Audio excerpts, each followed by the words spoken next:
Every year Bosa's played a full season, they've made it to the NFC Championship game or better. This is another thing, and you can speak to this as our guy Rotzi. Chris Jones' holdout isn't helping getting a deal done with Bosa. It's like they're both waiting to blink for the highest. There's probably something to that. Well, and then the only difference is the Niners have already kind of said or suggested. I don't know if they said it, but they kind of suggested that they would waive all penalties. Yes. So I think Chris Jones has accrued over $1 million in penalties for not being there, but those penalties cannot be waived. The Niners have kind of already said that they're going to waive it. What if things get more acrimonious and they're like, well, now we're no longer waiving this. Right. I mean, now that pours gas on the fire. I did look up the numbers. The Niners, that 1 year they played without Bosa when he got hurt at MetLife, they finished 5th in total D, but 17th in points. And points is, to me, more important than yards. But, it's like, yeah, they need this guy. I was just down there yesterday talking to some of the players in the first open locker room session.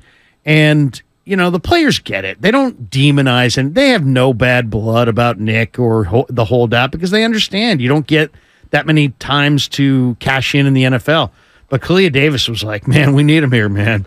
I hope he gets done because he knows that if you have Nick Bosa, you got a totally different looking line. You get blocked in a different way. The line slides towards him. He commands.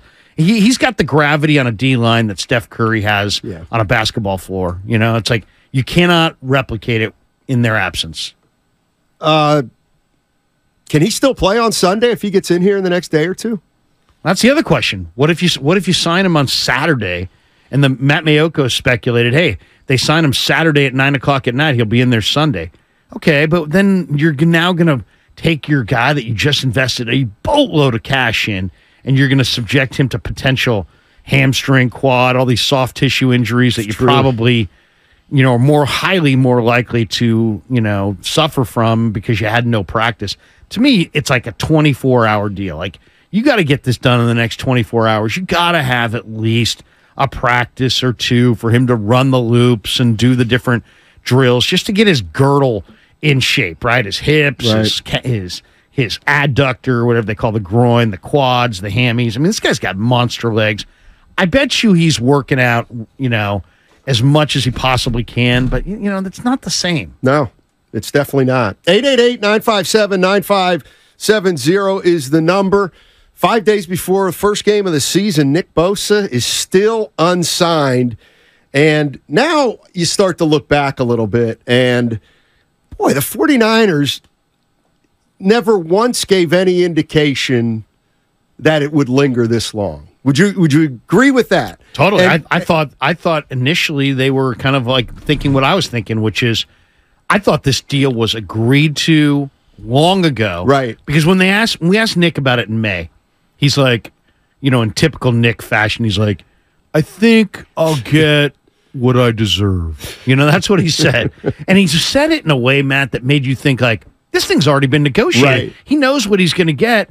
They're just holding him out because they don't have the depth they used to have on the defensive line, and they just don't want to subject him to some Raider backup offensive lineman falling into him at joint practices. And that was my take. I really thought this deal's done, and they're just trying to avoid the extra, hits on his body. He doesn't need camp. He's an edge rusher in a one-gap, get up the field, sack the quarterback type scheme. He doesn't need to work on any of these things. He doesn't need training camp, preseason. Obviously, I was wrong. Well, I'm thinking of, and I know it's not quite the comparison, but Draymond Green was a free agent at the end of this season. And he was the kind of guy that maybe midway through the season you're thinking, well, we'll make a decision. But it became clear they're leaning in that direction, and then they got it done. And Joe Lacob, toward the end of the or toward the beginning of free agency, he was always optimistic. We want him here, da-da-da. So usually when a GM says that, they're very certain that they can re-sign this guy. So I'm wondering. I think you're kind of right. Something changed, I think, in the last couple months, and maybe even more recent than that. But clearly, maybe post Lance. Well, I was going to say maybe, but certainly since the end of the season, obviously, and that's the safest thing to say, obviously. But maybe Lance did affect the dynamic somehow. I don't know.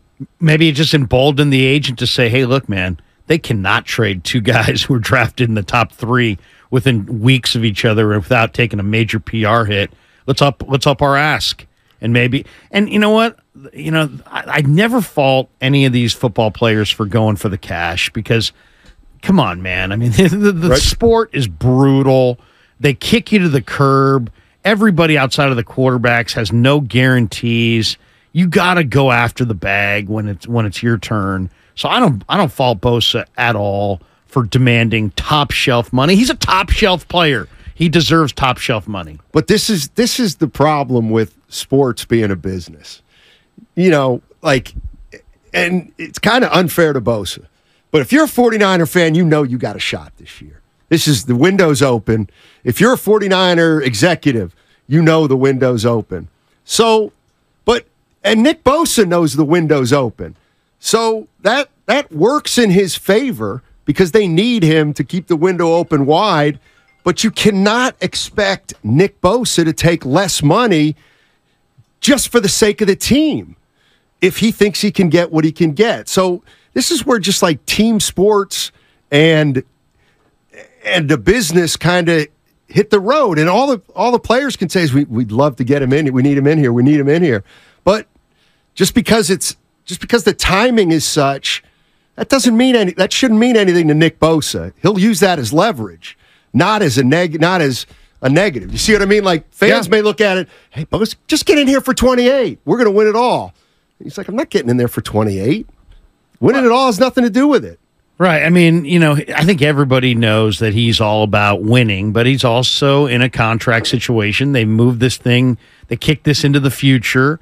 They gambled on his season. He gambled on himself, and then he delivered. So, I mean, the one thing is, this isn't basketball. So in basketball, you get KD in his prime. There's no replacing KD. No. It's not like you can say, well, you know what, we'll move KD. But this is football. And I know Bosa's special, but there have been internet reports in the last 24 hours that the Jets have interest. You going to do it? Well, I'm just... Are you going to say it out loud? I'm just saying. Depth matters. I mean, I asked Chris Kocurek 3 weeks ago to his face. I said, Chris, you got an awesome number 1 line, but you've lost a lot of the quality depth that you had a year ago. Are you going to run your ones a little bit more than you have in the past? He's like, no, I'm not. I'm going to run my 2s and my 3s, and I'm going to run my guys out there. Otherwise, I can't play Bosa and Hargrave and Armstead and Jackson. I can't play those guys 70 snaps a game. They won't even make it to the playoffs. So with that being said, the Jets do have an arsenal of defensive ends. They just drafted Will McDonald out of Iowa State. He's an awesome little speed rusher. He's not 270. He's like 245, but he's incredible speed. They drafted Jermaine Johnson in the late first round out of Florida State 2 years ago. They got a kid named Bryce Huff who's awesome on third downs coming off the edge. What if you could get all 3 of those guys and a number 1 pick? And suddenly you don't have Bosa, but you have 3 defensive ends that all can really do the job, and you're getting a number 1, and you just lost all those picks in the Lance deal. Would you at least consider it? I don't even know that deal would be available. Right. But if you could get Will McDonald, Jermaine Johnson, Bryce Huff, and a number 1, which sounds like a boatload, but it's also Nick Bosa. And the fans, I mean, look how many people I've seen walking in the stadium the last month wearing 97 jerseys. There'd be a lot of upset people. But would you consider moving the one guy who you look like you can't afford for 3 defensive ends and a first-round pick? And only Lynch and Shanahan know how far apart they are or how close they are. 888-957-9570 is the number. Where are you on Nick Bosa? 5 days before the opener. Can they win the Super Bowl without him? Or do they need Nick Bosa to go as far as they want to go this year?